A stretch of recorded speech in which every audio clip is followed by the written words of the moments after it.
Hey there, everyone. Welcome to another episode of the Common Tongue Podcasts, where this time we are interviewing my father. He's got some really cool stories about his time working abroad in agriculture, and he has a unique, perspective on communism and his experiences with it, especially with everywhere that he worked. So yeah, I really hope you enjoy this episode. We had a lot of fun recording it, and hopefully you enjoy it too. So without further ado, let's get into the episode, shall we?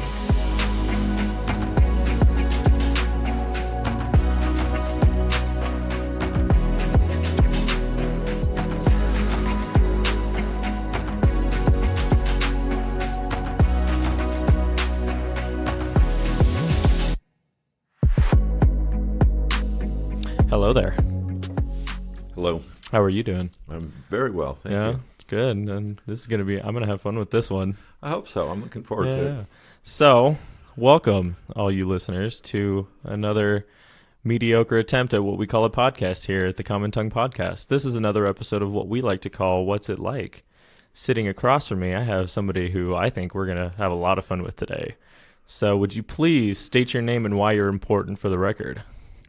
My name is Carl Jeffrey Carnahan, and I have what I believe is a very unique perspective on socialism, communism in the world today, having spent some considerable time in the People's Republic of China, Cuba, and the Democratic People's Republic of Korea.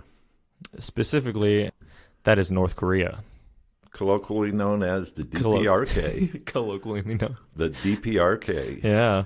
So this is going to be interesting because nowadays when people think of these countries, they're like, oh, there's no way you're going to have a good time, or there's no way you're getting in and then getting out. So let's start from the beginning, shall we? How did you get in? So how I got into international agriculture, I think, is a good place to start. Right, because that's fair, because you've worked in agriculture for nigh on 30 years now, haven't you? Right. So what happened was I grew up in middle-class suburban America and didn't really know what I wanted to do with my life. Right. So at the end of my sophomore year at the University of Idaho, my father invited me to go to Egypt with him because he had signed a contract to work on an ag development project. So I spent the next 9 months traveling up and down the Nile River Valley. It was my first experience really outside the United States. Right.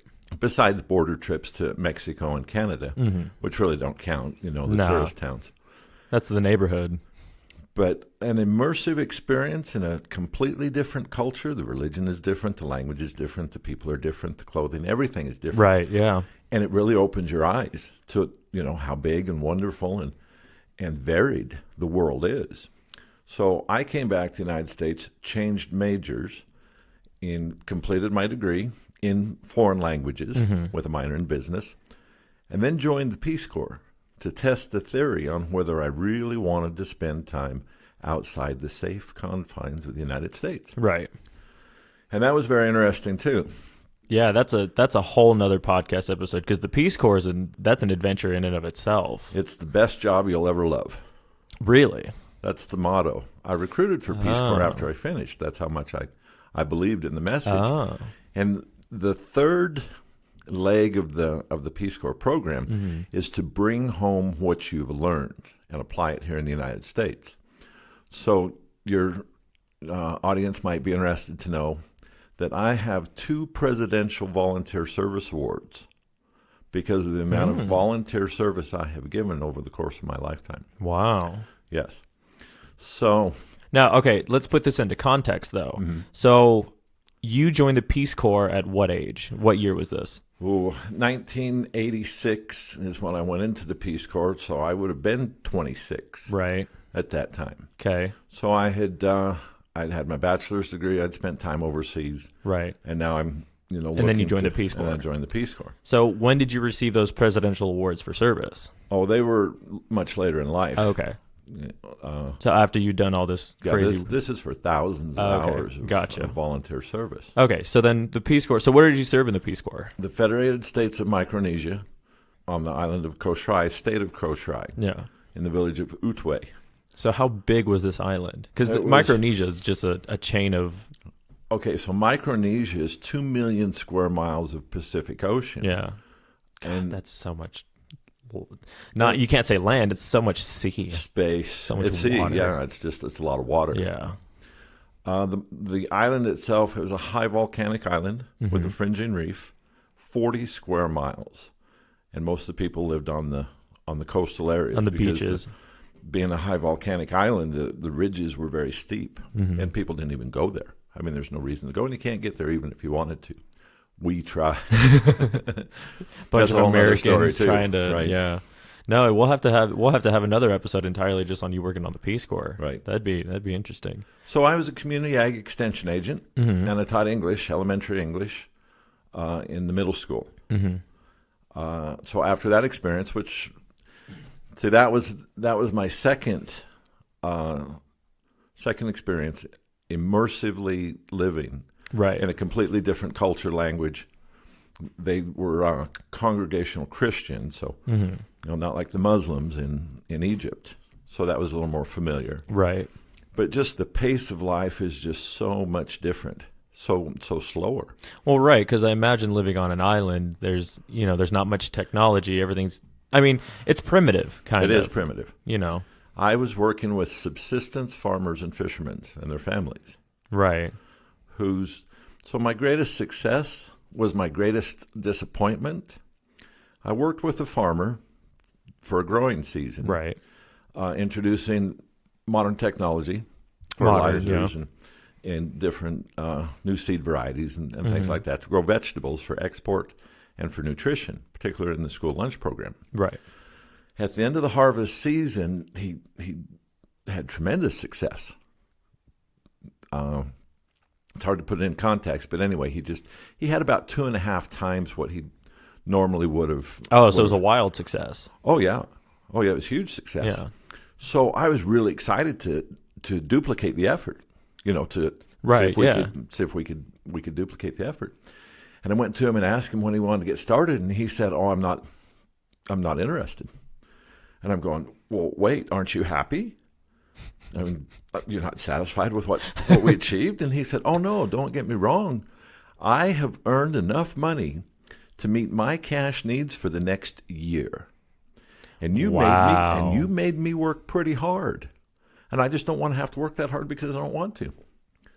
So, I mean, that's fair. well, He's his own boss, technically speaking. okay, but the thing about it is it's so short-sighted. Right, yeah. I mean, it's living today. People should live in the now, right? Mm-hmm. I mean, face reality and take it day by day, Right. but you've got to have some. But plan type of- ahead. Right? You have to plan ahead. They don't plan ahead. There's just no planning ahead. It really is day by day. Yeah. And it's because of the lifestyle. Right, I the imagine culture. so. I mean, because it just flows along, unchanging. Right. I mean, there's no presidential elections. There's no year-end closeout sales. There's no major holidays. Right. There's there's major holidays. Oh, no, of course. Oh, well, the Christian calendar. oh, right, of course. Right. And Aha. But no, like national holidays, you'd no, say. there is, because what they have is Liberation Day. And this is interesting, too, because when World War I broke out, Japan and Germany were allied. And Germany gave up all of their territory, all their possessions in the Pacific, and they had colonies, Right, yeah. and Japan took them over. So from sometime shortly after the outbreak in 1914, World War I, Japan occupied those islands. And it became, literally Japanese territory. Right, Japanese The Ocean. schools Yeah. were Japanese oriented. The language was Japanese. The Japanese administration, and this went forward. And then World War II broke out. Right.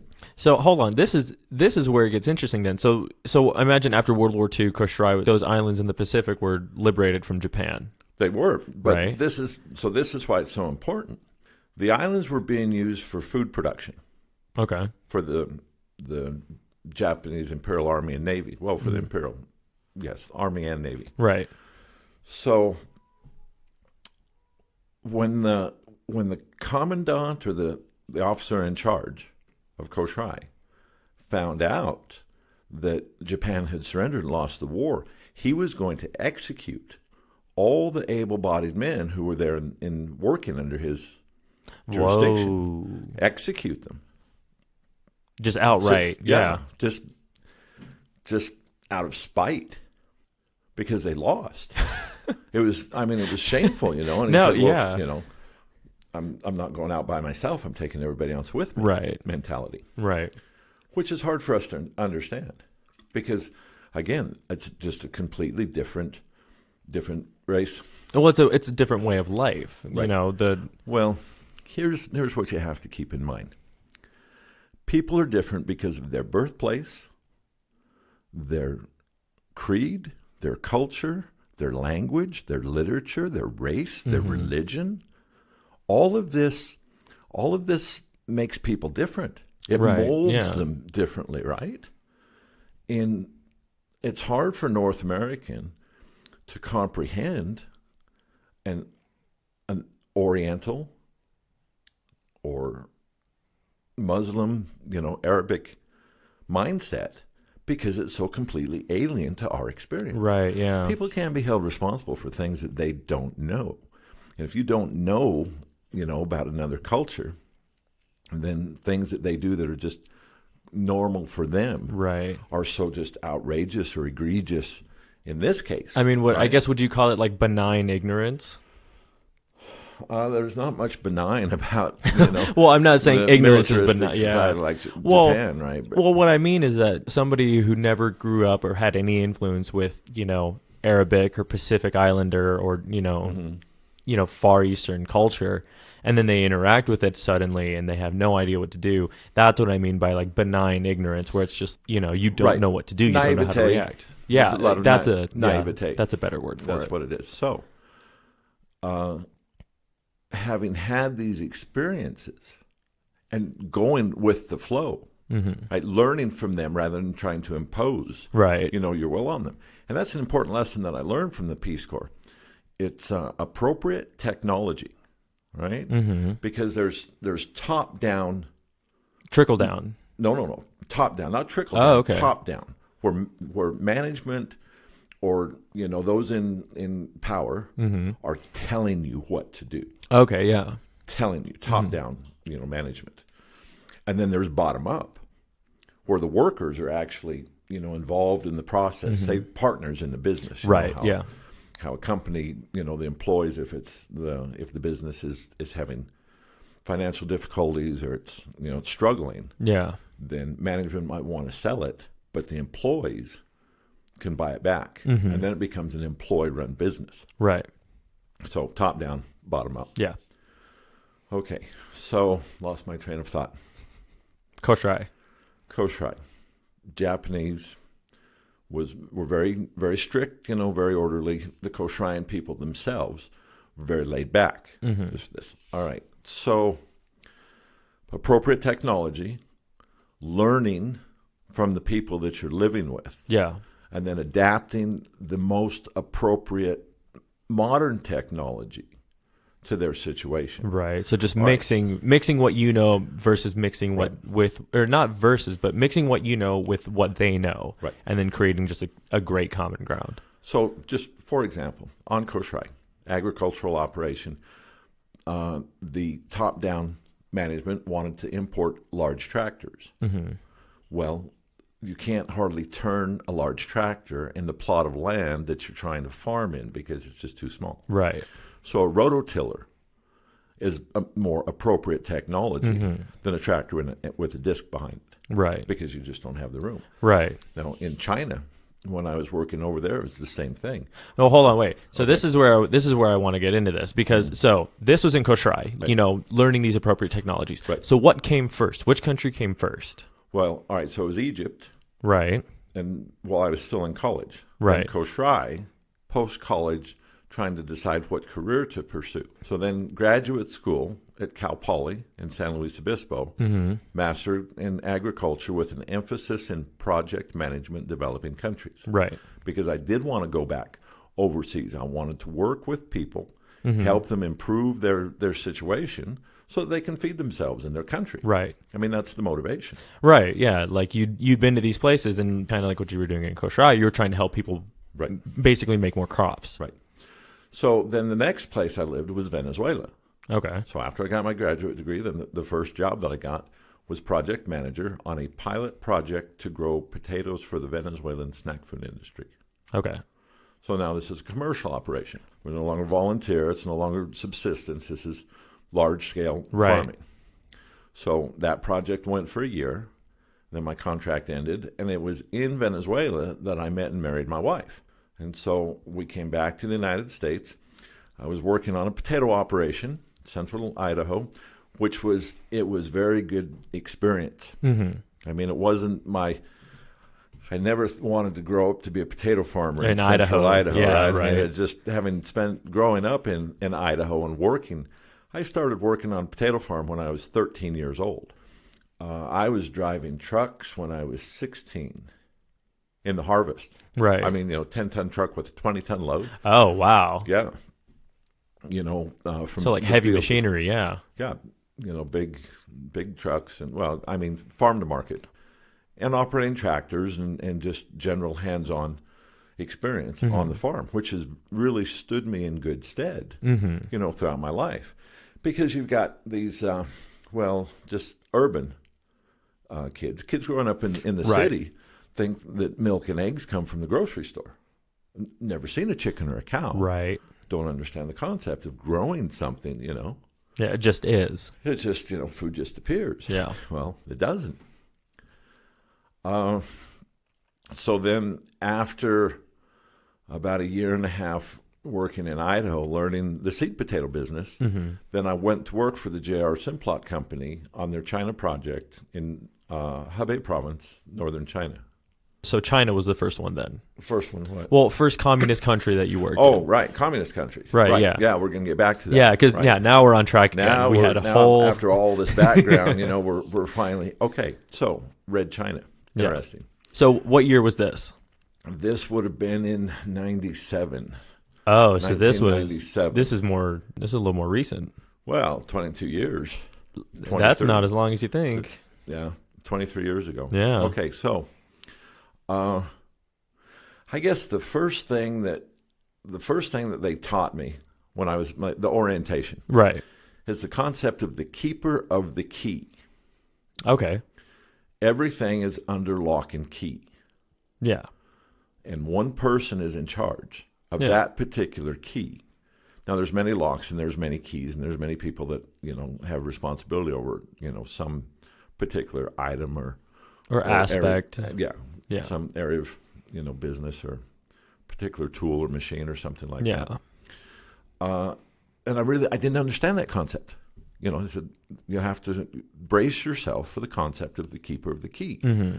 Because here everybody has keys. You have multiple keys. You get in your house, you get in your car, you get in your locker, you get in all these things, right? You get in the shed, you get in the garage.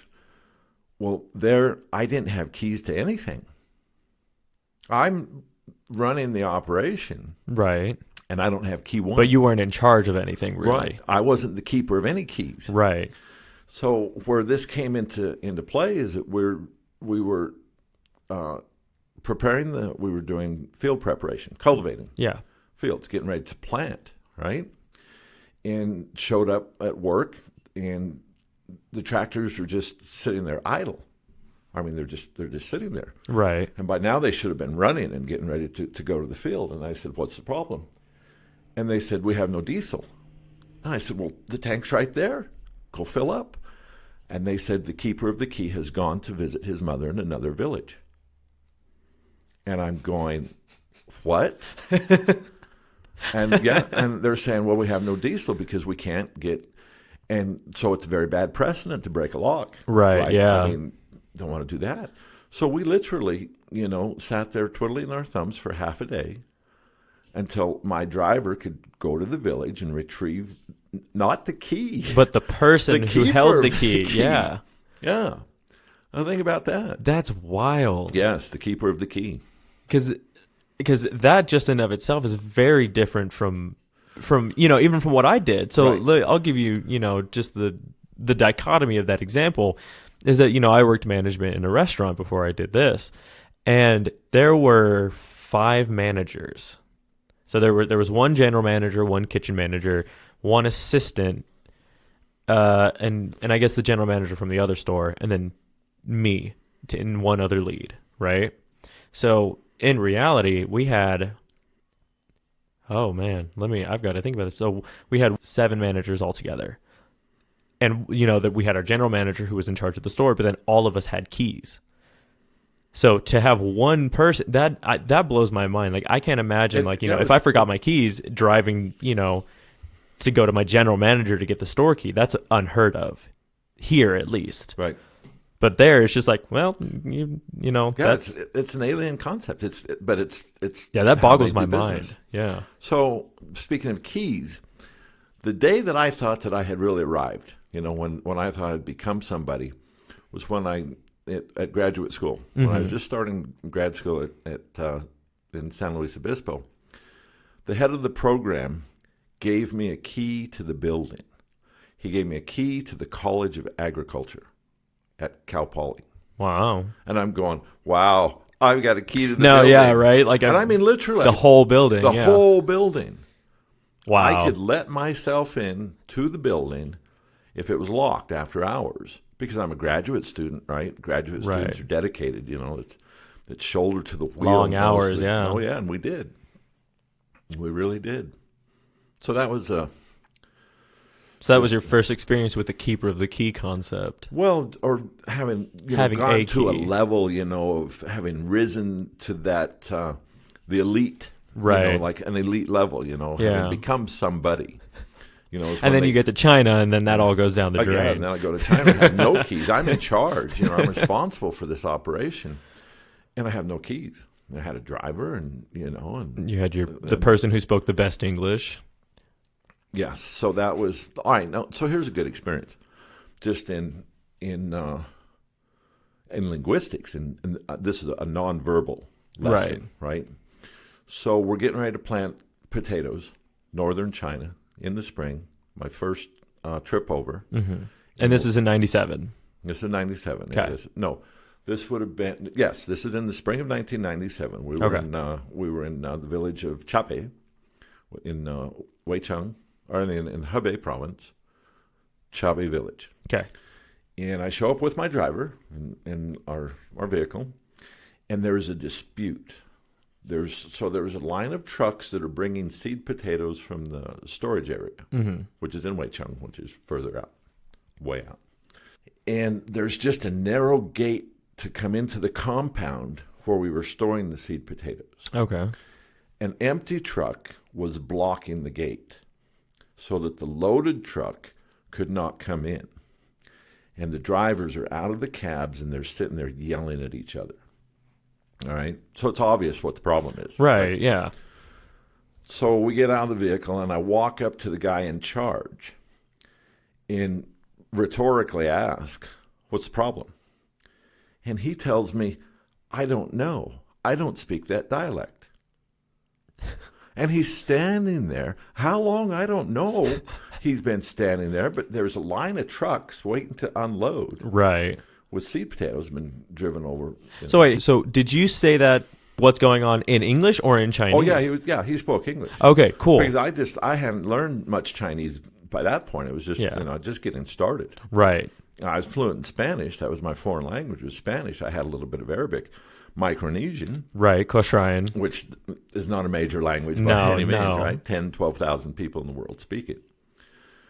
And so I asked him, like I said, rhetorically, what's the problem? And I was just stunned when he said, I don't know. I don't speak that dialect. So I processed that for about 3 seconds because I'm in charge. Right. Right. And the problem is obvious. So I go up there and just raised my voice, because that always helps to speak louder. Yeah, right. That helps get a point across. And I pointed to the guy who was driving the empty truck. Yeah. And I just motioned and told him, all right, you are going to get in your truck and you're going to back up and you're going to do it right now. Yeah. And the other guy, he's, sitting there, saying something basically to the effect, see, I told you so. Yeah. And I turned to him and I said, you shut up. Right? That's not helping. And that's what happened. Because clearly the empty truck is lighter. It's easier to maneuver. Right. Just get him to back up out of the way because he's not in any hurry to go anywhere. He might be in a hurry, but it doesn't really matter.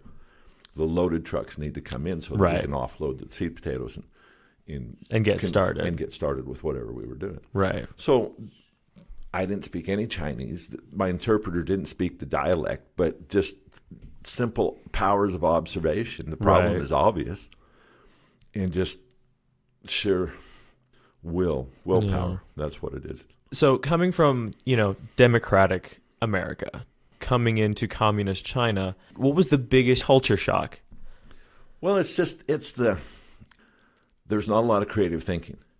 Right. Yeah. I mean, as far as that goes. Yeah, there's a lot of censorship. Yeah. I mean, and so it's hard to say because the people I was working with, I was basically working myself out of a job by training Chinese college graduates, and these guys all had master's degrees from, University of Beijing or some agricultural college. All master's degree holders, right? With varying levels of English, so that we could speak. I was working hard to learn Mandarin, but it's a hard language because it's tonal, and I'm tone deaf. Yeah, no. But I have nothing else to do because I'm basically the only foreigner. Right. And again, this is an immersive experience, right, completely immersive. And I want to learn the language. I had gotten the week that I signed the contract to go to China, my wife came home from a garage sale with Mandarin Chinese cassettes and instruction manual. Yeah. And so I started learning numbers and pleasantries and just basic colors and just very elementary.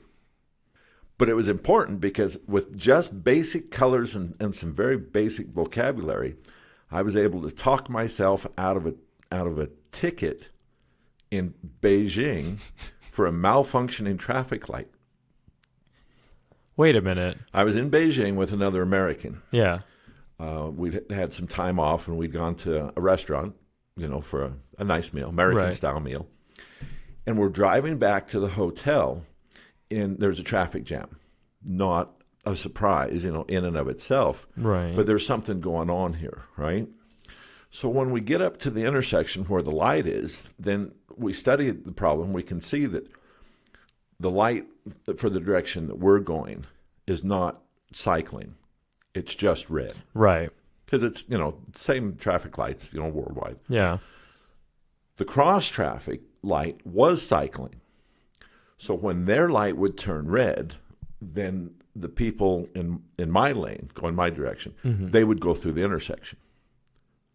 Which seems normal, yeah. Well, no, you would. But, so it becomes like a four-way stop. No, yeah. Okay. So just as it's our turn to go through the red light, here come two Chinese traffic policemen, right?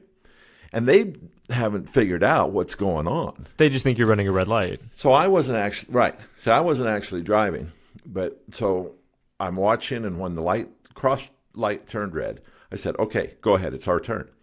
And he enters the intersection, and here come these two police yelling and waving their hands to get him to stop. Yeah. And so when they got up to the window, without giving them a chance to say anything, then I just, in my broken Mandarin. Yeah, broken Mandarin, explained to them that the light's broken. This one is just red. Red, red, red. Luda, luda, luda. I think that's red.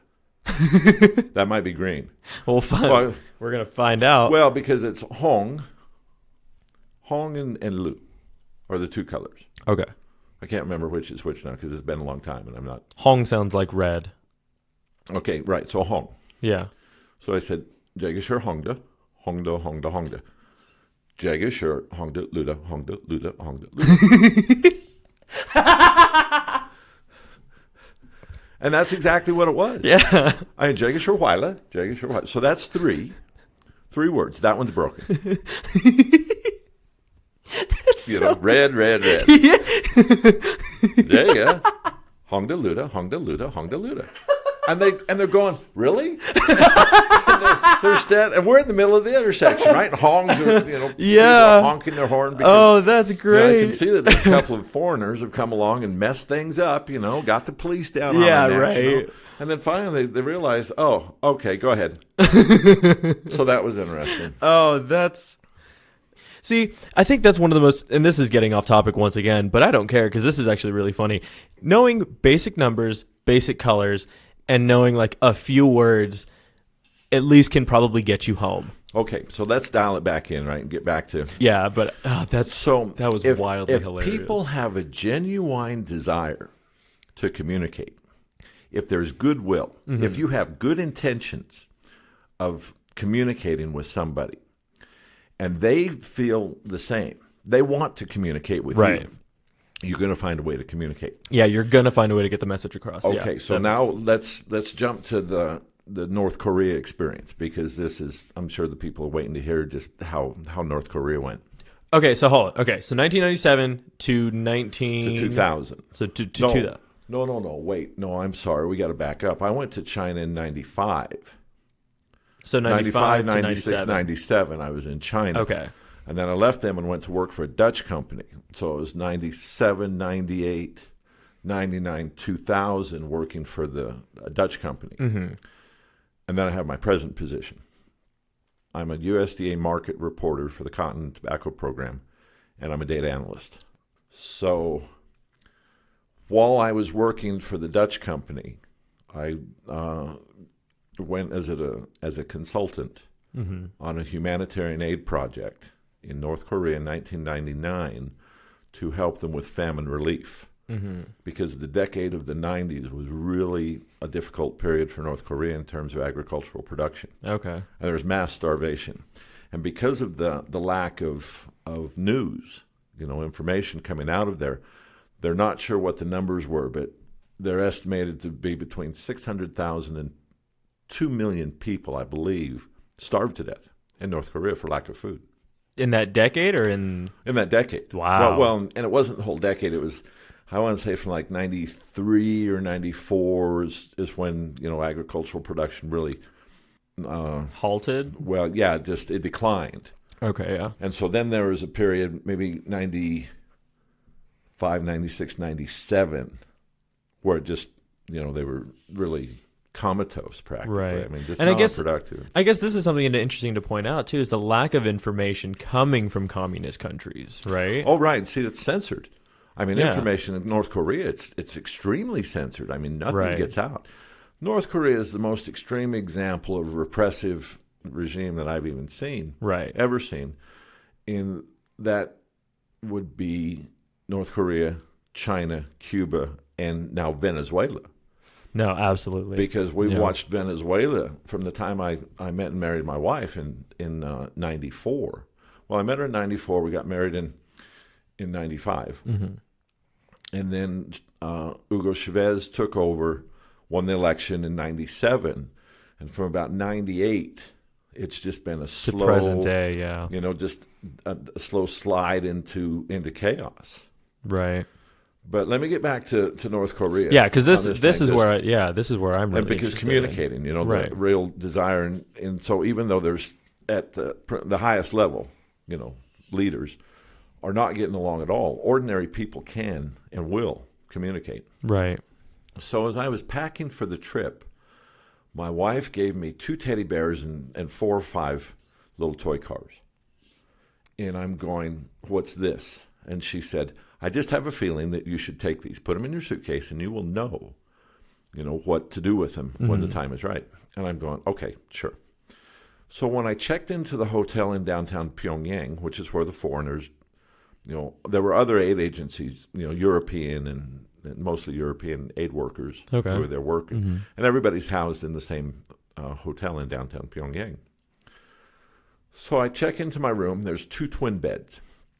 So I'm unpacking my clothes because we're going to be here for 10 days. Right. And I come across these teddy bears. So there's 2 twin beds, and so I put the 2 teddy bears on the second bed. And didn't think much about it, right? So on the 4th day, then we were going to travel to another location. and spend at least one night, maybe two. So rather than pay for the additional rooms, we packed our bags and put them all in one room, checked out of the room that we were in, and then went to the other location, which is a whole other story in itself. Oh, wait. I think I know that story. Is this the one about the plane ride? Yes, this is okay. The plane ride. We're gonna have to get back to that one because I love this story. Okay, this is a good story. Plane ride. But so anyway, when we finally got back from that trip, then checked into another room. Might have been the same room, I don't, but got a private room. Right. And this time I didn't unpack the teddy bears. I just left them in the suitcase. The trip's winding down. We're only got a couple more days, and I really didn't see the point.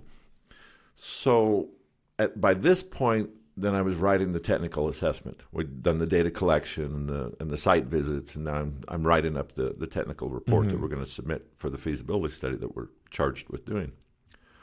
And I had to go up to my room during the day when I had never been in the room at that time of the day before, because we're always out. Out working the fields. We're working, we were there in the morning and there in the evening, but never during the middle of the day. So there were these two elderly women, middle-aged elderly women, who were cleaning the room. And, I walked in and I just stopped because I wasn't expecting to see anybody. And they looked at me. And so there's just like this frozen tableau. Right. I'm looking at them and they're looking at me. And then I kind of smiled and waved and, headed over to the desk to get the whatever I needed, some material, some notes. When I turned back to the women, they approached me and they made a motion of cradling a baby. And I'm thinking, that's curious. And then it struck me, and I'm going, now I know what I'm going to do with these teddy bears. Right. And so I got into my suitcase, and I opened it up, and I got them out, and their faces just dissolved in pure joy. I mean, they just lit up. It's sunshine in this, dreary country in that room. And I presented each one of them with a teddy bear. And they hugged them, to their chest. And then they indicated to me that they were going to give them to their grandchildren. Yeah. Mm-hmm. Their grandchildren were going to get authentic teddy bears from the United States. And then I got out the little handful of toy cars and divided those between the two women, and their joy was unbounded. Right? And so here I knew maybe 2 words of Korean, right? Yeah. 감사합니다. 감사합니다. Yeah, that's thank you. Right. Yeah. Hey, 감사합니다. And at that time, I must have learned a few just to, communicate with. Right. But there wasn't anybody to communicate with. Yeah. See, so that was an interesting thing. We had very little interaction with anybody except the designated people. Designated people. Yeah. Right. Right. There's no random contact with anyone. That's interesting. Very, very tense, North Korea. Okay. So we arrived in country. Yeah. Took us 2.5 hours to get through the airport because of they were searching everything that we had. Right. Pockets. Everything. The suitcase. Yeah. No, they're going item by item. No, yeah. Through the suitcase. We had one suitcase with clothes and one suitcase with clothes. I mean, one I was like, wait a minute. Food time. One suitcase had clothes and one suitcase had food. Okay. So ramen noodles and, snacks. Easy perishables. Or non-perishables. Non-perishables. Yeah. Right. Comfort food. Mm-hmm. Jerky and nuts and M&Ms, which are M&Ms, chocolate, definitely lacking from Koshrai, as I might add. Right. That's a whole story for the Yeah, that's another just an example of wanting to serve, wanting to help out a little bit. All right, so 2.5 hours to clear customs. Mm-hmm. They're looking for contraband, which is anything that they object to, which is any literature, any religious material. Anyway, they didn't find any, of course. So teddy bears weren't considered contraband. Right. No, the teddy bears. Yeah, the teddy bears passed. Okay, good. That's good to hear. And the little toys passed. They got through. They made it through customs, no problem. So then we leave the airport. There was a team of 7 of us, plus 2 drivers, 2 interpreters from the foreign ministry. So we're 11 in 2 altogether. vehicles, Yeah. and we're leaving the airport. which is a long ways from the city. From Pyongyang. Right, Pyongyang. It's early spring. The snow's Cold, going off. Dreary. It's early spring. Yeah. I mean, the snow's going off. It's wet. It's still gray. It's not much greenery. Mm-hmm. We come to a military checkpoint. So there's the guardhouse with the barricade across the road. Mm-hmm. There's the machine gun emplacement, sandbagged. There's a squad of soldiers, just kind of milling about, right. There. So I'm in the second vehicle. The first vehicle rolls up to the officer in charge. The window comes down. Mr. Lee from the Foreign Ministry presents his papers, his pass, his credentials. The officer inspects him and waves him through. So our driver in the second vehicle, he must have thought we're one big happy family because he failed to stop for inspection. And things took a turn for the unexpected. The officer yelled a command. I'm looking out my window and I see the machine gun tracked down. And a kid with an AK-47 ran up to the window and pointed at my head. So I'm in country for less than 3 hours and I've got a gun at my head. And I'm thinking, this is not boding well. This is not how I expected things to turn out. This was my wife's biggest fear, is that I wasn't coming back. And now, it looks like those fears might have some substance to it. Right. So everything got sorted out. It was a pretty tense moment. We check into the hotel. Now, the reason that we were there in the first place, do this feasibility study for growing potatoes in North Korea for famine relief, is because a lot of people have been working very hard to get an American team on the ground. Really? Oh, yeah. So this had been going on. Of course, the famine and the problems had been going on for years. Mm-hmm. But because of the political situation between the United States and North Korea, which has been going on for decades now, literally decades. Right. The United States there was no participation. So there's a lot of aid agencies, volunteer organizations, charitable organizations, Christian organizations that wanted to get in there and help people. Mm-hmm. They couldn't. So it was actually, and this is written up in the New York Times, March 17th, 1999, is where the story appears, or the North Korean government agreed to let a team of potato specialists into the country, and the United States was going to be able to do inspections of nuclear facilities in the country. So in order for U.S. or UN inspectors to go in and look at nuclear processing sites in North Korea, mm-hmm. then we're going to feed them. We're going to give them, there's going to be food, and there's going to be these agricultural development projects. Okay. And so that's what, that was the situation. Mm-hmm. So a memorandum of understanding had been signed at the United Nations in New York. And so I was on the team. That's a big deal. Well, it was a big deal. So I got a call from a guy who I'd worked with in China, the one who was driving the car through the red light. Oh, yeah. He was still working in China. He had gotten the call to go. Oh, so he was going to be on the same team with you again? Well, no, see, he had to decline. Oh. So he gave them my name. That's how I came to their attention in the first place, because I'm, working for this Dutch company based out of Orlando, Florida. Right. Working in South America mainly. Nothing to do with Asia. Yeah. Not anymore, but my friend gave me a recommendation, so they called me up. And I talked to my employer, and he said, yeah, sure, we can let you go. Nice. 2 weeks, 3 weeks. It was actually, altogether, it was about 3 weeks mm-hmm. that I went. Oh, so not very long at all. So wait, so you spent 2 years in China, but I spent 16 months over the course of 3 years, actually in China. So I'm employed by this company. So yeah, that's a vast difference. And then, 16 months. I got to see a lot. And the interesting thing, well, but let's stay on point here, to finish the Korean story. When we got to the hotel and got checked in and had the team meeting, or, the organizational meeting, orientation with mm-hmm. everybody, we were informed by Mr. Lee from the Foreign Ministry that the plan had changed. Shocker. And we're not going to be able to follow the agenda. Specifically, we're not going to be able to visit the Potato Research Institute, which is in northern Rangyang province. Mm-hmm. It was 50 kilometers from the Chinese border and about 100 kilometers from the Russian border. just all the way up there. Yeah. Very isolated, which is what you want for Potato Research Institute, to get away from diseases and things. No, right. Higher elevation, No, yeah. so disease pressure, and that's a whole other story. So they said, no, sorry, no go. You're not going.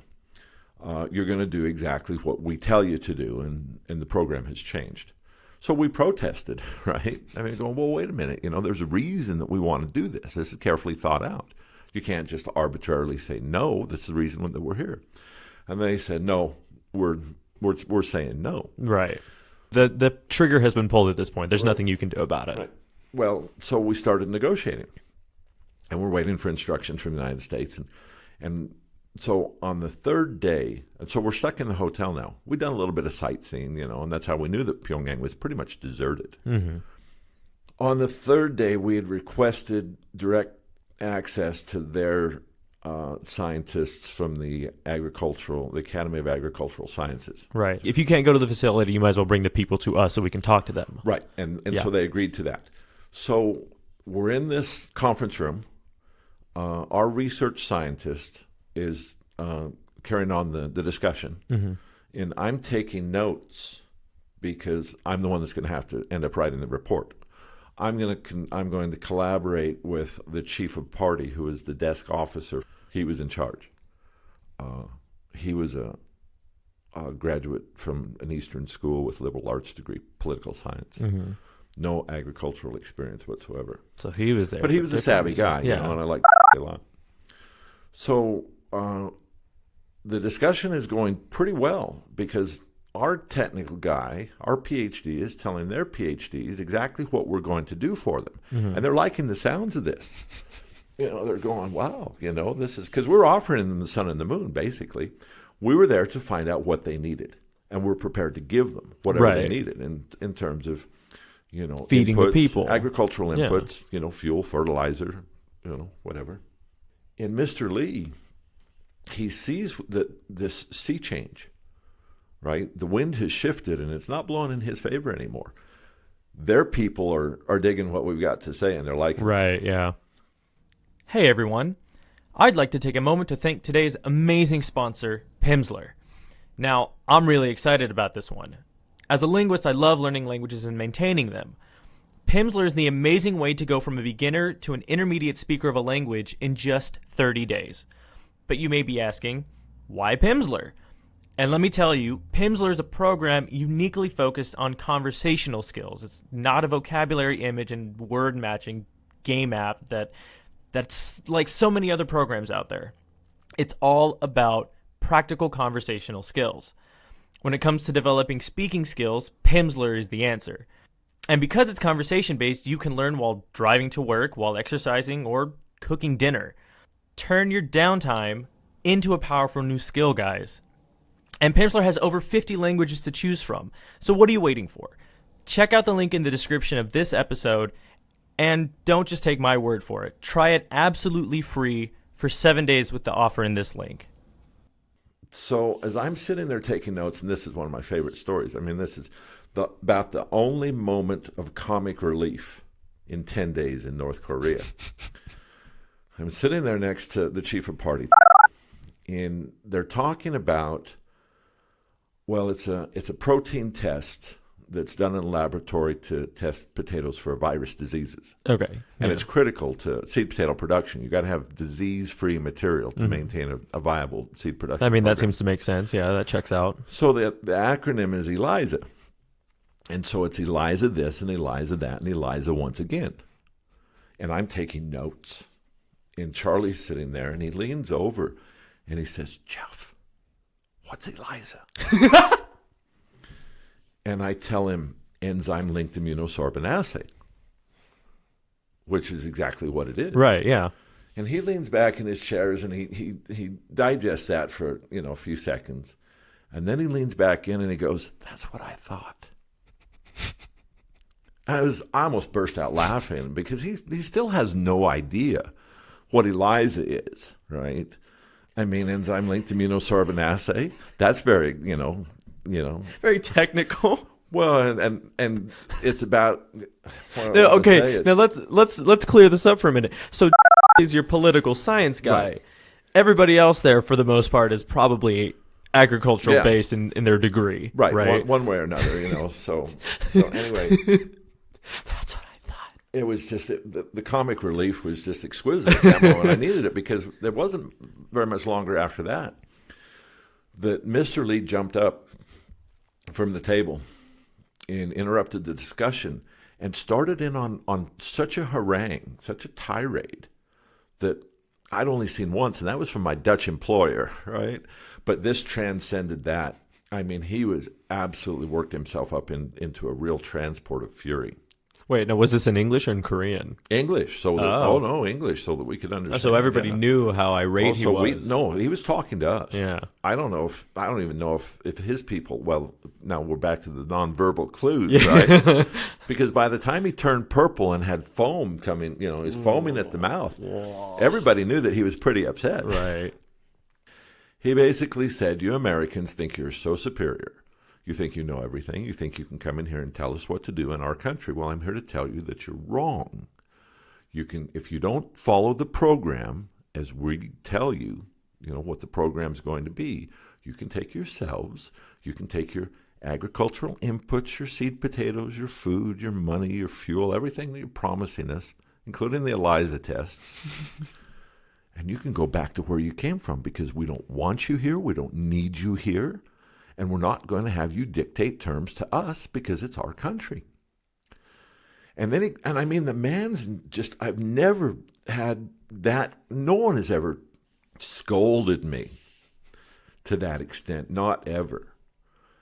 And then he kind of came to himself, looked at his watch, said lunch, and marched out, followed by the whole delegation.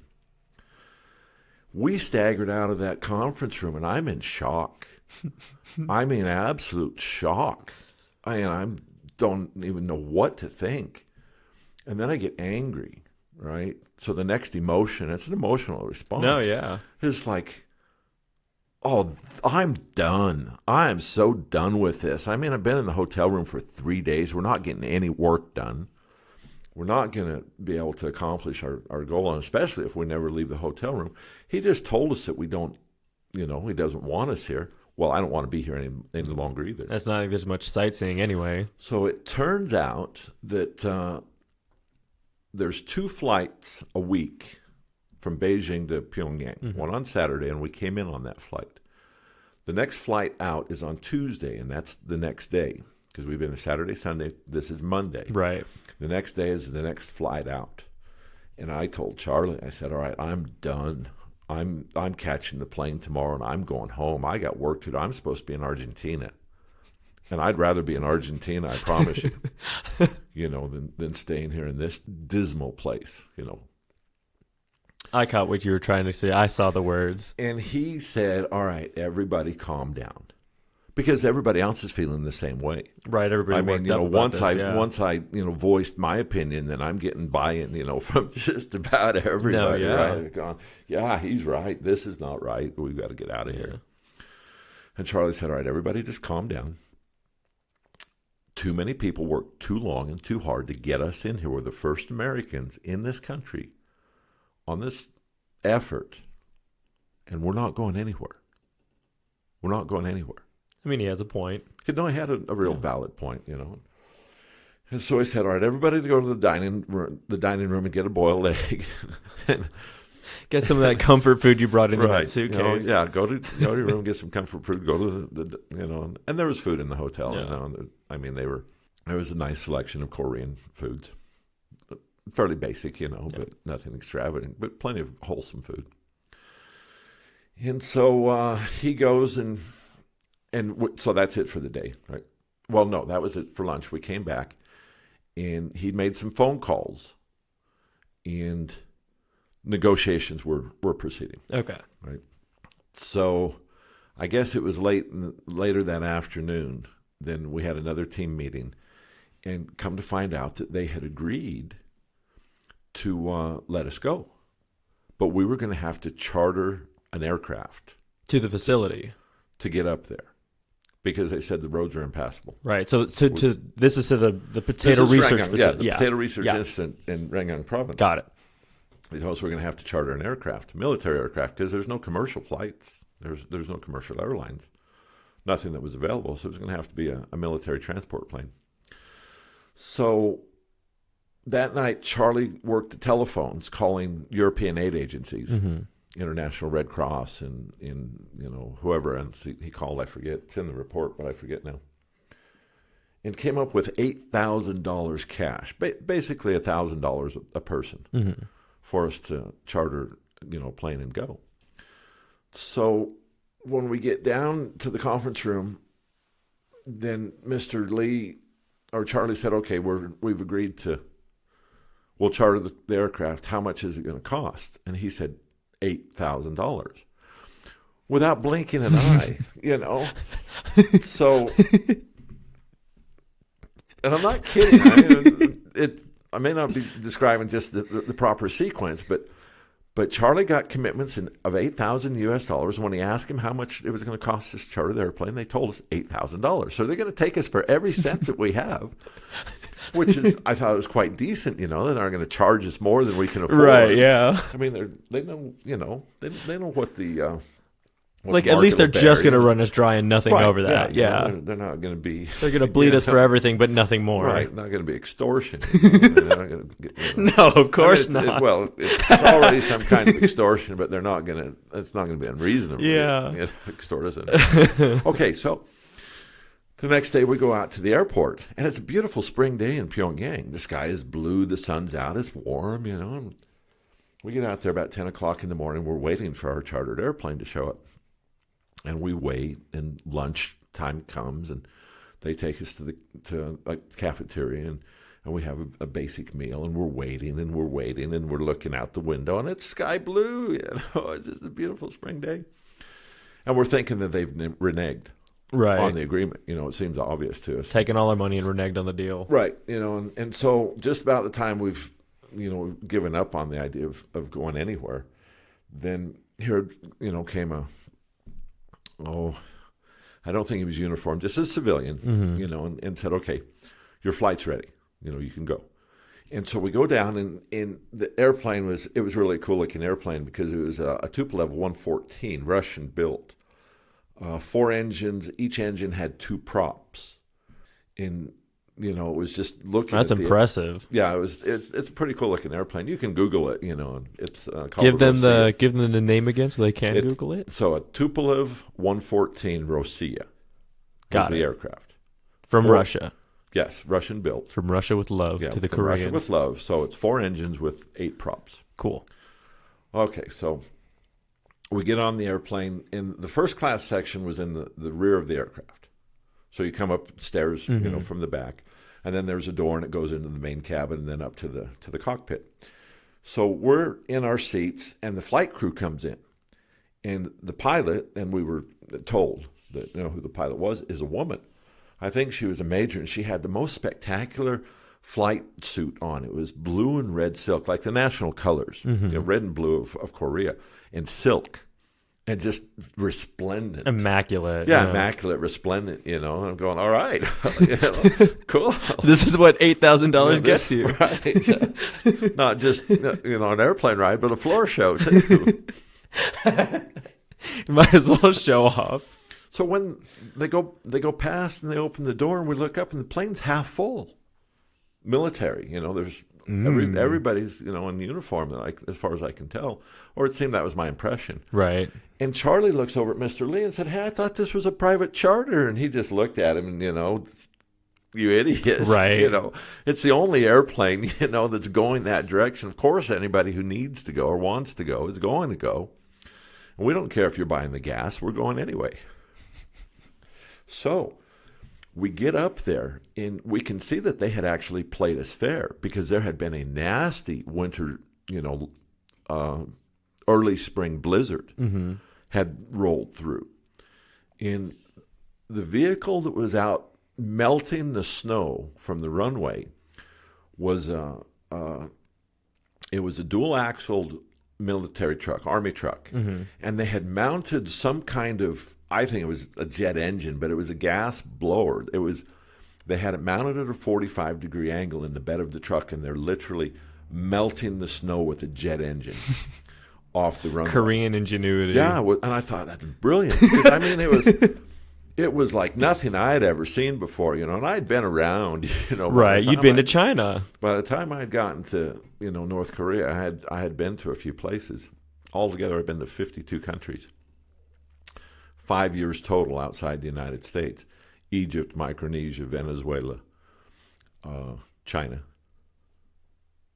North Korea. And North Korea.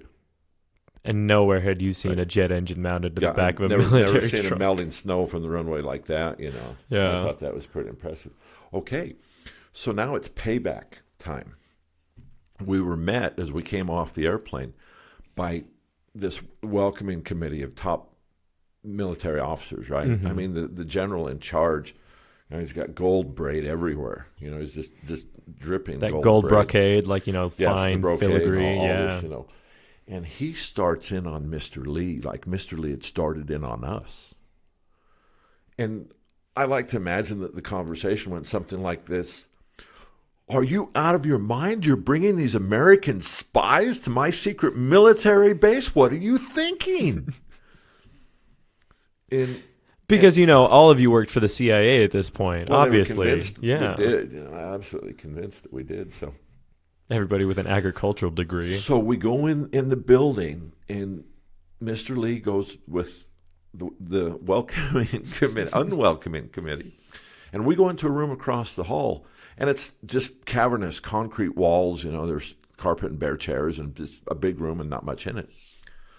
Chairs lining the wall, and maybe there was some conference table in there or something. And we can hear the screaming coming through the walls, in the room next door down the hall. And it's just like Mr. Lee is really catching it, And we're sitting there thinking, serves you right. No sympathy here. When he finally came back, the guy had gone from beet red to, puce. He was just pale. He was was concerned. Right. Rightly so. So then they loaded us up into a little airport transport van. A transfer vehicle. Yeah. A little airport bus. And we started out over some of the worst roads that I have ever been on, except for the time that we went from Boise, Idaho to Portland and ran into a blizzard in the Blue Mountains. That was nasty too. This was about the same. The snow is, or the road is covered in snow and ice. It's rutted. It's bad road. And they take us to a resort hotel, and it's on the internet too. I forget the name right now, but the place had been closed all winter. It's just, understandably. yeah, right. And there's like 4 or 5 foot drifts. There's snow and ice everywhere. And we pull up in here. It's like should have brought the jet engine with you. Yeah, right. That would have been a good idea, just to warm up the hotel, because it's practically encased in ice. There's been no heat in this hotel room all winter long, and there's still no heat. Yeah. So we check into our rooms, and now those emergency rations that we brought, are going to right. This is where it comes into play. Okay, so we're checked into the hotel, and then we have a team meeting. They tell us, okay, the roads are just too bad to actually get to the Potato Research Institute. Mm-hmm. And we're going, okay, we believe you. We understand. And they said, but we'll bring the director here to you. So you won't actually get to inspect the facility, but he can come and you can talk to him about what he needs and everything. So we did. We had that would have been the next day, because this is in the evening now. Mm-hmm. So they take us down into the kitchen. They've got a wood-burning stove going, and a pot of chicken soup is cooking. And when they serve it, then you can see that it's got these red chilies in it, because the Koreans think of kimchi, that spicy cabbage. Well, it's kimchi's great. We've got red pepper seasoned chicken soup, and we're all bundled up because it's freezing. It's absolutely freezing inside the room. Right. We've got hats and gloves and scarves and mittens and all this stuff. And so now we start eating this chicken soup. And not only was it the temperature warm, but the spice level was just, I don't know how many Scovilles it had, but it was way more than I can tolerate. Right. So by the time I get through the bowl of soup, I'm just pouring sweat, right? I've actually taken off You're my warm coat, now, my yeah. hat, and my mouth is just molten fire. My throat, it's on fire. But I'm hungry, right? Still hungry. And that was a really, hard decision to make, Do I want more of that chicken soup? Yes. Do I really want to endure the agony that choking down another bowl is going to Do I want to inflict melt upon me? from the effort? Yeah, am I going to die from, This is revenge for Right. coming up to North Korea, to the northernmost, Right. So, oh, that's needless good. to say, it was an interesting night. So the next day, they bring in the director, and we have a good meeting, a productive meeting. Mm-hmm. And then it starts snowing. Oh, so now you're stuck. And so now our flight's grounded, and I mean blizzard. We're North Korea. We're just. And this is the north of North Korea, This is the so this is extreme cold. north of North Korea, and I mean it was cold. And you're in the cold. mountains at this point too, right? Well, yeah. I mean, we're in a valley, mountain valley. It's not like we're on a peak or anything, but we're in the elevations, whatever it is. You're there, and now we're snowed in. So, and there's no heat in the hotel. There's no heat in the hotel at all. Yeah. There's no running water. There's no heat. It's just a block of ice. So we're huddled in our rooms under wool blankets and, just trying to make it through the day. Trying not to freeze through the night. Right. So we've got pictures. We're out walking, and there was actually a civilian comes by, and they've got a little sled on runners, right? And there's some kind of crock, like an earthenware crock. And they're dragging it down the road, and going, okay. I think I got a picture of that someplace. Talking about pictures, right? I mean, so we're Americans. We're tourists. We're over there. We got cameras, have camera, we'll shoot photos. Oh, that didn't go over well at all. They're constantly just checking the angle. Why you want to take that picture? Why are you taking a picture of that? Well, because I've never seen, anyway, whatever it was. A man in the middle of a blizzard dragging a thing probably full of kimchi. Well, it wasn't just that, but I mean in other places. In the city, when we're doing the field, Pyongyang. when we're doing the field inspections and things like that. Or when we're in the city sightseeing, we want to take a picture. And if there was a bridge or, a radio tower or anything like that, no. You got to be very careful about what's in the background. Yeah. I mean, we're looking Because you're at the spies, signs. right? Right,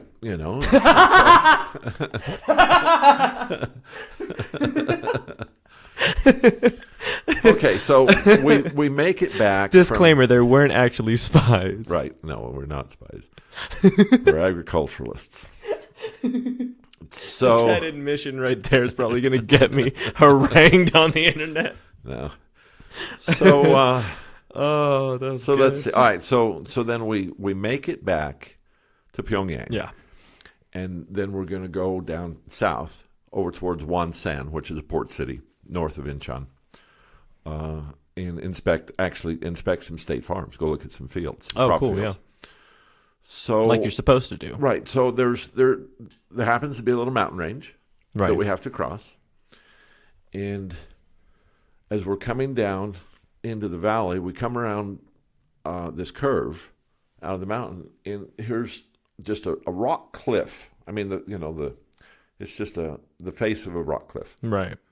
there, Yeah. along the road. And in this cliff are two steel doors. They're about 10 feet wide each and 20 feet tall. So you've got this, whatever it is, it's 20 by 20 foot opening in a rock cliff face, right? And that's not suspicious at all. And it's just out there in the middle of nowhere, and it's rather remarkable. Yeah. And so this time, I'm in the vehicle with Mr. Lee, the same Mr. Lee, and he's in the passenger seat, and I'm behind the driver. And the guy sitting next to me, who was he was more of an aid worker than agriculturalist. Okay. It's just, Yeah. but some agricultural experience, but really kind of naive. about just what's going on. He was a very nice guy. I'm here for the tourism. I'm here to see the sights. Yeah. Pretty naive about what was going on. $8,000. That's a great deal. He looks at the. So we're just gazing at these. It's pretty remarkable. You got these 20-foot steel doors. Built back in the cliff in the middle of practically nowhere. And John leans forward and said, "Mr. Lee, what's behind the doors?" And Mr. Lee turned around, and it's me he's looking at, right? Because he can't get all the way around, can't get his head 180 degrees to look at John, so he's, looking at me. And my blood ran cold. It just absolutely, I had a bad feeling. The look that this guy is giving me. And, when my mind started working, which was in a pretty short period of time, because that adrenaline kicked in. No, it really did. I believe it. This fight or flight instinct, is kicked in, because I feel like I'm in peril, in real peril here. And I turned to my companion next, and I go, "You, shut up." And I looked back to Mr. Lee and I said, "Mr. Lee, just forget that he said anything. We didn't see anything. We don't care. We don't want to know. Can we please just go down to this farm and walk around and kick some dirt clods, please?" Instead of asking what's behind these 20-foot steel doors. Really, and I'm looking at this, and he's going, "What? What did I do?" And I'm going, basic advice. You just confirm to them that we want information about secret installations, that are hidden away from. No. It's basic advice. You don't play in your neighbor's crops. You don't play with their dog. You don't ask about the secret doors that are built into the side of a mountain in the middle of nowhere in North Korea. So I don't know what was behind the door. Maybe it was empty. Maybe they were stockpiling potatoes. They weren't. I promise you, they weren't stockpiling potatoes. There's no potatoes back there. I promise you that. So anyway, we survived that. Made it back. Made it back to Beijing and spent 4 days writing the report and briefing the next team that was going to come in. That's so interesting, though, that the fact that China is more welcoming and warmer than North Korea that makes sense. Right. Yeah. But that's just the world's doing business in China. Yeah. The world's doing business in Cuba, and has been for a long time. Right. So where did Cuba come into play? Okay, so that was the next year. I went to I'm not sure all right, so the Latin American Potato Association, there's 33 member countries that make up the Latin American Potato Association. Mm-hmm. And every 2 years they have a meeting. So in 98, this is when I was working for the Dutch company. Mm-hmm. In 98, I went to Cochabamba, Bolivia as a delegate from the United States and attended the conference. Well, the next one in 2000, in February of 2000, which was just a little less than a year that I'd been in North Korea, it was in Havana, Cuba. So I went as an official U.S. delegate. Now, this is a time when there's relations between the United States and Cuba, are at a pretty low ebb. There's no tourism, no U.S. tourism, going there. But we flew American Airlines from Miami to Havana for this conference. There were, at least 3 other Americans, 4. I think there were 4 Americans, including myself, that went down as official delegates to this potato conference. Right. And, boy, we get down there, and the construction construction projects everywhere. Havana was just booming because everybody in the world is doing business with Cuba. Really? Oh, yeah. The Dutch, the Canadians, the Japanese, the Germans, the Koreans, the Chinese, the Russians. Yeah, everybody. The United States is the only country that's not doing business with Cuba. Seriously. At the time? Yeah. Why? Well, because of the political relations. Okay. Yeah, that's fair. Bay of Pigs. And, yeah. Bay of Pigs. That's the answer. That's the answer right there. Oh. Why? Okay. That's fair. Was it odd for you then to be there as an American? Oh yeah. So it was. Oh yeah. Oh yeah. No, it was extraordinary. So it was just like the North Korean deal. Yeah. Yeah, there weren't any Americans, going to. Well, you could come in from Mexico. I mean, Okay, yeah, I mean, there's. If you wanted to go to Cuba, you could go, but it wasn't sanctioned. You couldn't get a visa. Yeah. At that time, there just weren't any Americans going. Now, things warmed up a little bit after that, and they reintroduced tourism to Americans and things like that. But so my employer, he was there, but he came in on a Dutch passport from Mexico. Okay. I was about to say, he was Dutch. What did he have to worry about? He wasn't an official delegate. He was just there. He was just there. Yeah. So that there could be more people go as official delegates because they capped the number that could actually go. So since he had a Dutch passport and could travel there and had been traveling, see, his father had actually opened Cuba to the importation of Dutch seed potatoes many, many, many years ago. Well, good for him. So he had business relationships with the power structure there.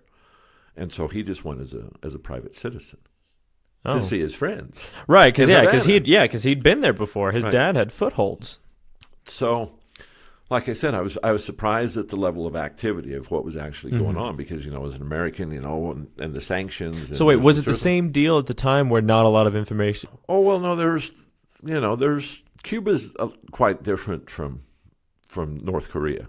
Okay, so there was at least information coming out of Cuba at the time. Well, because you have to think of the expatriate Cuban population that lives in Miami, in Little Havana. Yeah. I mean, there's family ties and there's all sorts of communication and contact. Okay, back then and that's, forth. yeah. I mean, a lot of it, completely different with North Korea. There's just nobody gets in and nobody gets out, So here's my take, if we want to get to the synthesis of the whole experience that I've had with communist countries. At the same time, or shortly after I came back from Cuba, and I'd been to North Korea, then there was this situation with the Cuban refugee boy Elian Gonzalez. Now, you may not know anything about this. No, it's not ringing a bell. Okay, but it was during the Clinton administration. Okay. So this late 1990s. Okay. I think when it went down, it's like 1990 because Clinton was still president because George W. Bush got elected. Was inaugurated, had to been in 2001. I never had Clinton in office as far as I remember. So Right. Okay. So now I've got my during timeline. the Clinton administration. Yeah. And when the refugees actually fled Cuba and came to the United States, but so they're boat people and their boat capsized. I mean, it was a storm or something. The boy was there with relatives in Miami, but his father was still in Cuba. So the mother had taken the child and fled to the United States with relatives and other people. There was a boating accident. She drowned, and the child is now with relatives. The father's back in Cuba, and it was a big diplomatic incident because the father wanted the child back. Okay? Right. And the Clinton administration didn't want to let him go. And there's a lot of controversy about, what's the right decision. Right. Yeah. I can imagine people are saying, well, the child needs to be with his father. Or the other side is he needs to be out of communist Cuba. Now that's the argument right there. Right? Because the one side is saying, no, the boy has to stay here in the United States. What takes precedence here? In the scales of justice, the welfare of the child or the right of the parent, because it's a minor. It's a minor child. He can't make decisions for. He has no legal. He can't legally make decisions for himself because he's a minor child. Yeah. All right. So, having been to both places, and having witnessed what I witnessed, my opinion was the child should go back to the father. Really? Yes. However, if it had been a North Korean child, I'd have said, keep the boy, and under no circumstances is anybody going back to North Korea. So of the three, Korea was arguably the worst. Absolutely. It's the worst place I've ever been. Interesting. Just because in the first place, the level of paranoia, suspicion, just fear, it's palpable. Oh, This is another. I told you there was only one moment of comic relief. Yeah. When Eliza showed up, there was another one after the phone call. The $8,000. $8,000, where it seemed like they knew exactly how much money we had to the penny. Every time that we would have a team meeting in the hotel, and we're usually in the lobby or in some public space, right? Everybody together. Then, and there's vases of plastic flowers everywhere. Every surface, every table, wherever they could put a vase with plastic flowers. Add a little splash of color. That little splash of color. I actually, in my office right now, I have a vase that was presented to me as a friendship gift by Mr. Lee. Mr. Lee from North Korea. From North Korea. Yeah. With plastic flowers in it in my office right now. As homage. So you kept it, yeah. Yeah, I thought, it's nice. It's a nice touch. But the point is that every time we'd sit down to have a conversation, we'd look around and whoever was speaking, someone would get the vase of plastic flowers and hold it up to them and say, "Here, speak directly into the microphone. we want to make sure that there's no garbled communication. They understand or they hear clearly. So speak directly into the microphone," which is the plastic flowers in the vase.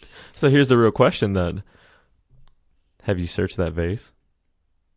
Oh, yes, I have. I did. I haven't had it X-rayed or anything. It passed scrutiny, but it's a pretty nice vase.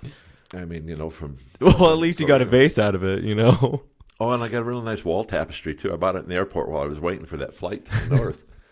We were killing time, and I mean, yeah, you got to pick up souvenirs. You got to help our economy somehow. Right, and so, I got actually several decent souvenirs I brought out of North Korea. So what was the most, out of the three combined, out of Cuba, North Korea, and China, of communism in and of itself, what was the most interesting thing you learned of communism from being in all three? The lack of personal freedom. I mean that makes sense. Okay, so there's that, right? And how people will go along with something, right? Yeah. So it's not necessarily the mob mentality, but... And the sheeple mentality. Yeah, sheeple. Yeah. Yeah. Because, and again, it's a self-preservation thing. You rock the boat. I mean, if you're the one, you're getting kicked out of the boat. Protesting, typically they don't look. Repressive regimes do not like criticism.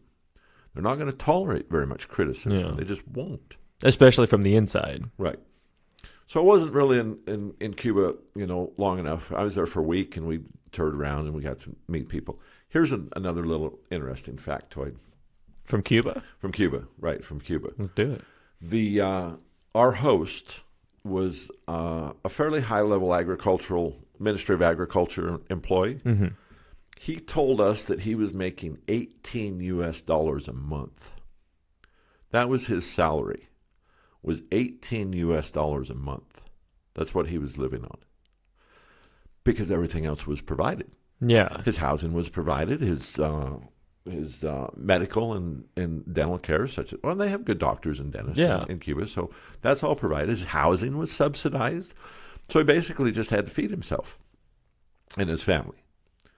And, if you can, I don't really know what the cost of living for ordinary people, but it's pretty low, right? But here's the dichotomy, right?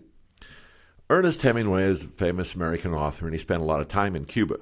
When he was writing The Old Man and the Sea, which is a classic, it's a lot of people know Hemingway. Right, Hemingway and The Old Man and the Sea, based out of Cuba. Mm-hmm. So there was a particular restaurant that he would favor.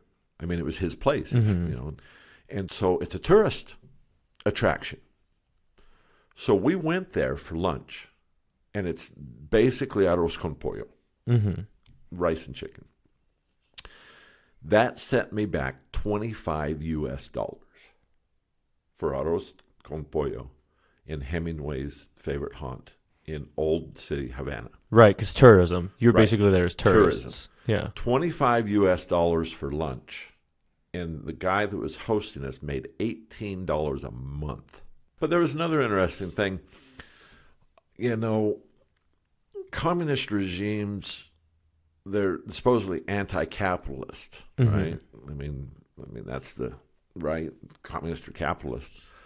But you'd be surprised at the amount of capitalism that was going on in China and in Cuba.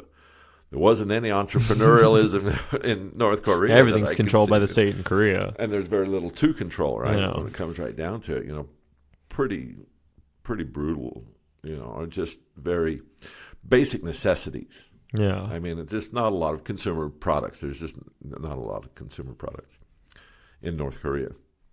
But in Cuba, there was this there was entrepreneurialism going on, and particularly in terms of restaurants, because people were starting because of the influx of tourists. Right. I mean, there'd been some kind of thaw in relations. You gotta have places to eat. And the investment, foreign investment that was flowing in there, and so all these foreign workers, or the businessmen. Okay. Yeah.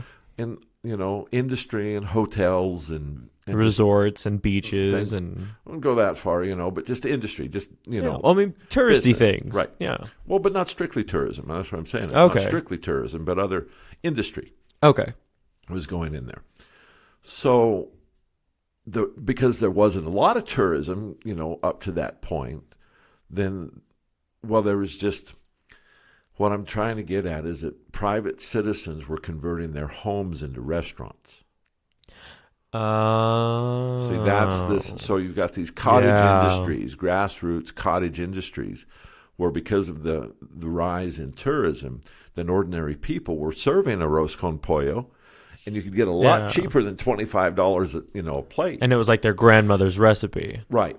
And as a matter of fact, I had a lobster dinner in the garden of just some private citizen, who was serving his restaurant.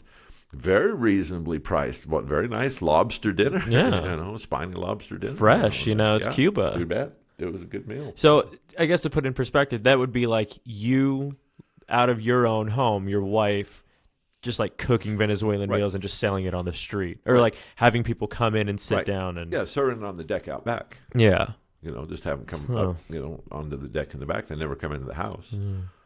With the state-controlled tourism, that's a lot pricier. But if you want to make a little money on the side, you might as well make a little business out of your front porch. And I don't know how it was regulated or controlled, or if there was any licensing fees or percentage. That had it's to go back to communism, the probably state. not. You would think, there had to be some.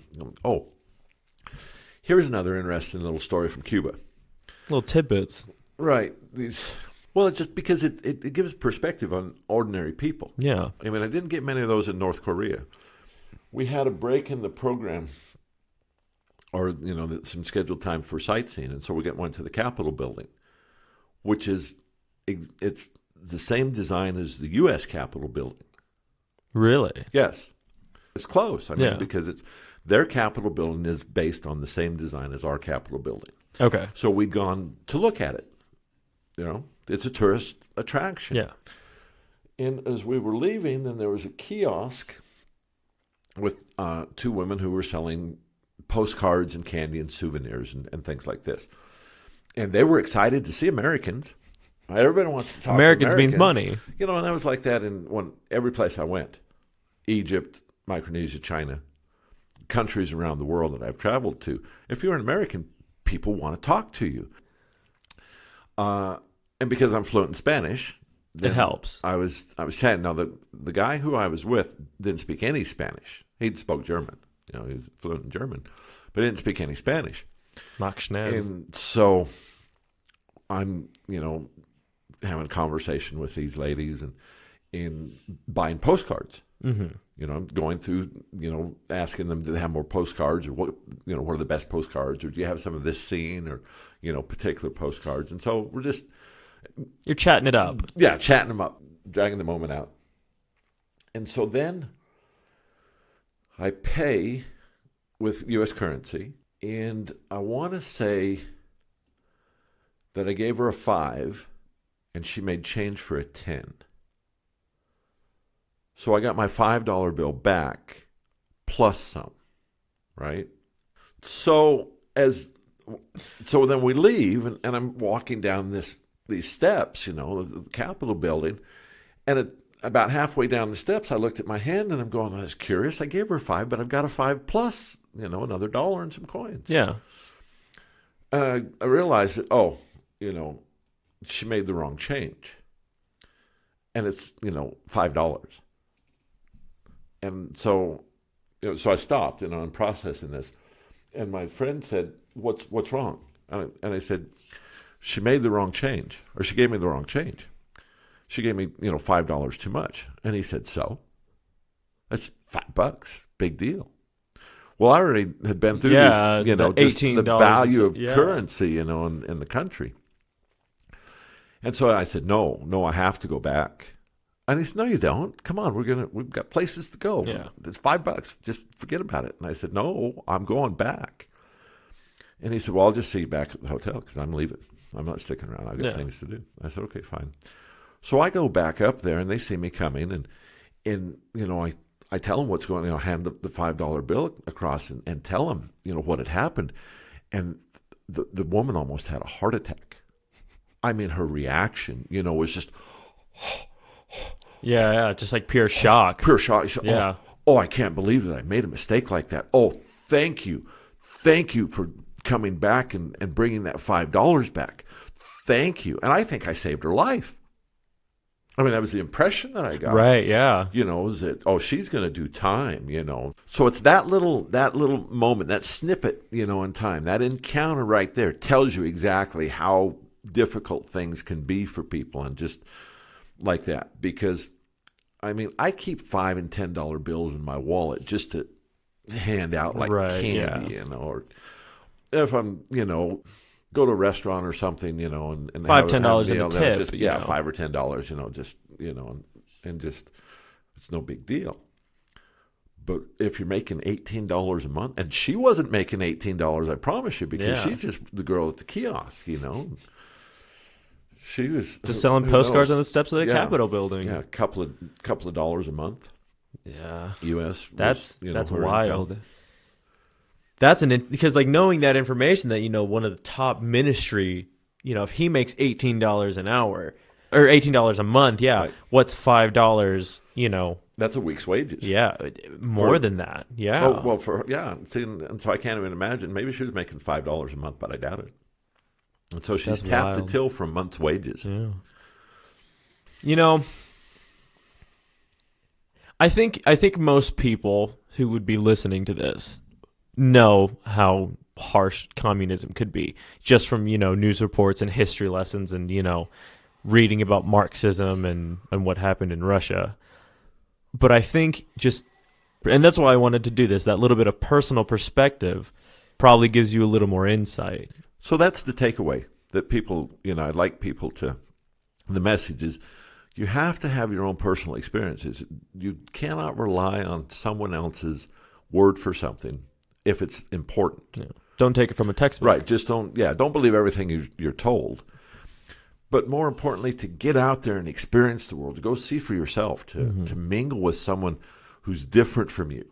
See, that's really key, because there's a lot of people, we really are sheeple when it comes down to it. We've got our little group of people. Our little pen that, Whatever it might be. And it might be your family, your neighborhood, your church, your what have you, that you're involved with. The little circle that you run in, right? And we all, get in a rut. And we have our routines and our friends and our things like that. And somebody says something about, did you hear? It may be a complete lie. Because this is what I have learned from all the countries I've been in, all the people I've met. Basic human decency is universal. I mean, people are concerned about the same things. They're concerned about their families, their jobs, their health. Just geopolitical disputes don't figure into their day-to-day routines. Right. They're really not interested in.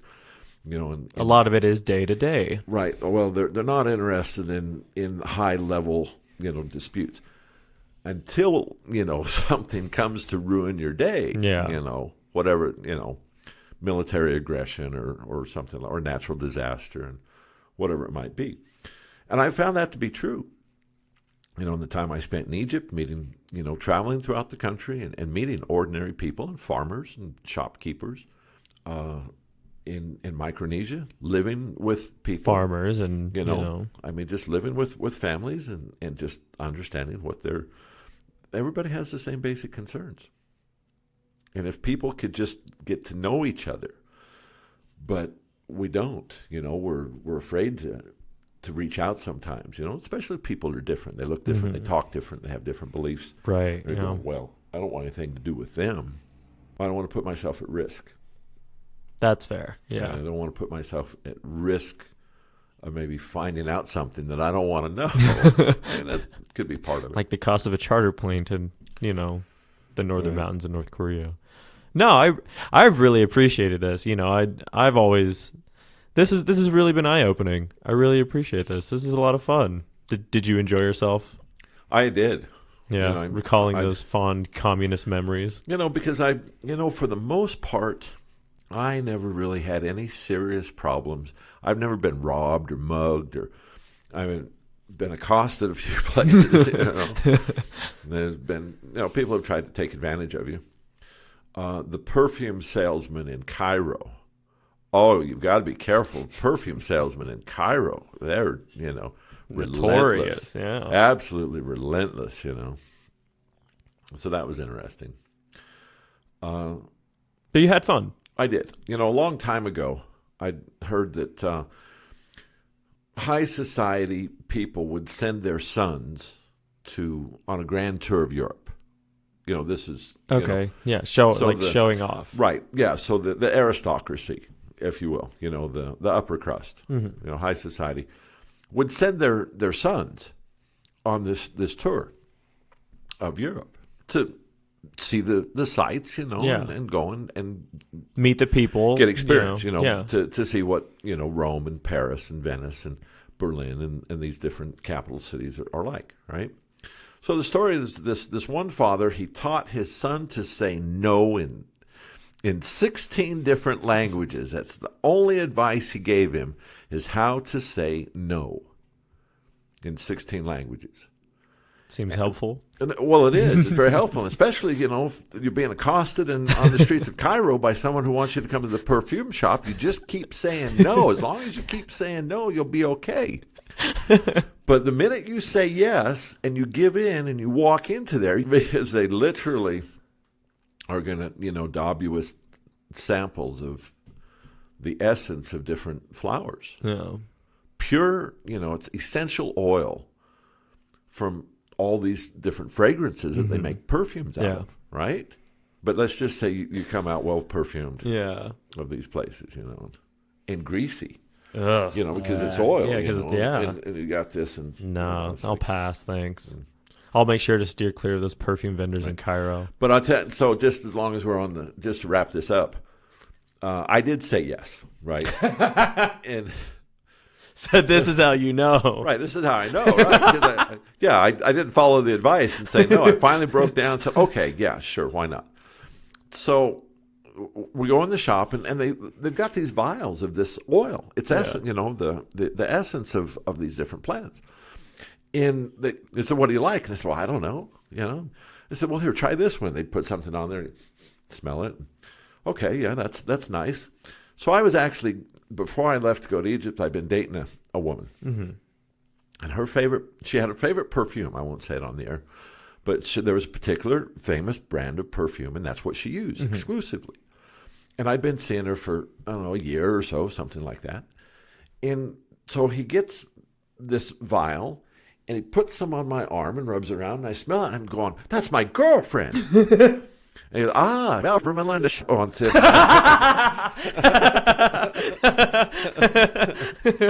I'm going, really? Yeah, that's okay. So now I'm interested, because it wasn't just snake oil that he's selling. I mean, this is the real deal. I said, I'll take a vial of that, No, this has been fun. I really enjoyed this. I've enjoyed it too. Yeah, so you had a good time doing this. I did. We'll leave it on that. Okay. Sounds good. Yeah. Hey everyone, thank you so much for listening to this episode that I had with my dad. He has some really cool stories, got some really interesting perspectives and opinions on what he saw with his work. If you like this episode, check us out. I've got some really cool stuff planned for the beginning of next month. Check us out on Instagram, Facebook, Twitter. Check out our sponsors. Help us out. Help support the show. And you get some really cool stuff out of it, too. So, yeah. Thank you for all your support. remember to get your sunlight and water because you're basically a houseplant with complicated emotions. And we'll see you on the next one.